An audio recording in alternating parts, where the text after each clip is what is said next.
Umuwi nga pala kami ng Cebu galing Baguio City, dala ang aming sasakyan via land and sea travel. Ang nagiging ruta namin from Batangas is Pakatiklan, tapos Katiklan to Bacolod and Bacolod to Cebu. Magkano nga ba ang nagastos namin at ilang araw kami nagbiyahe at ano ang mga kailangan gawin para maisakay sa barko ang sasakyan? Umalis kami sa Baguio City Miyerkules ng hapon at gabi na kami nakarating ng Maynila. Mga 5 hours ang biyahe kaya nag-sleep over muna kami.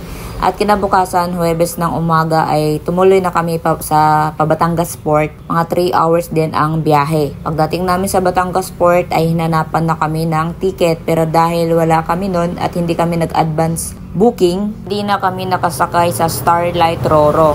Napunta na kami sa To-Go na Roro dahil fully booked na ang Starlight. Mas maganda sana sa Starlight kasi diretso na ang biyahe Pakatiklan, around 12 hours lang ang biyahe at free na sa pamasahe ang dalawang persons like yung sakay at yung driver.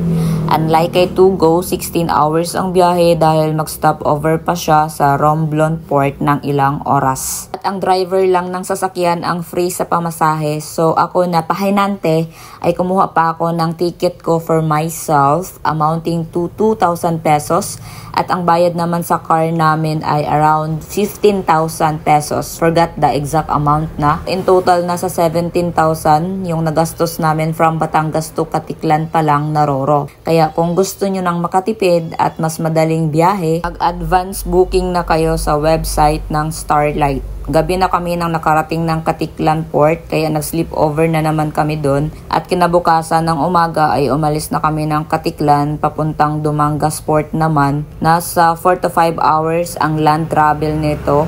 Pagdating namin sa Dumangas Port ay sumakay ulit kami ng Roro pa Bacolod na at yung sinakyan namin ay Montenegro. Nasa 1,400 yung pamasahe ng car namin.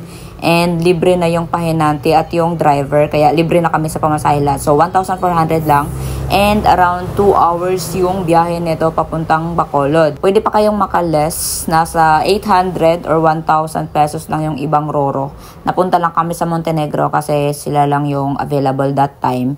Pero maraming pagpipilian doon. Tapos every hours dumadating yung mga Roro doon sa may Dumangas Port. Hating gabi na nang dumating kami sa Bacolod, kaya nag-sleep over muna kami sa Bacolod proper. Tapos kinaumagahan pumunta na kami ulit sa Bacolod Port. Mga 2 hours ang land travel. At last, pa Cebu na kami. Grabing biyahe. Nasa 1,200 pesos ang fare ng car namin dito at free na din kaming dalawang sakay. Dalawang sakay lang. Mga 1 oras lang dapat ang biyahe dito pero inabot kami ng 4 hours sa dagat dahil sama-sama ang panahon that time, kaya mabagal magpatakbo ang Roro kasi sumasampa talaga yung alon sa loob. Nakakatakot. First time kong makaka-experience ng ganun. At nakarating kami ng Taboylan Port sa Cebu.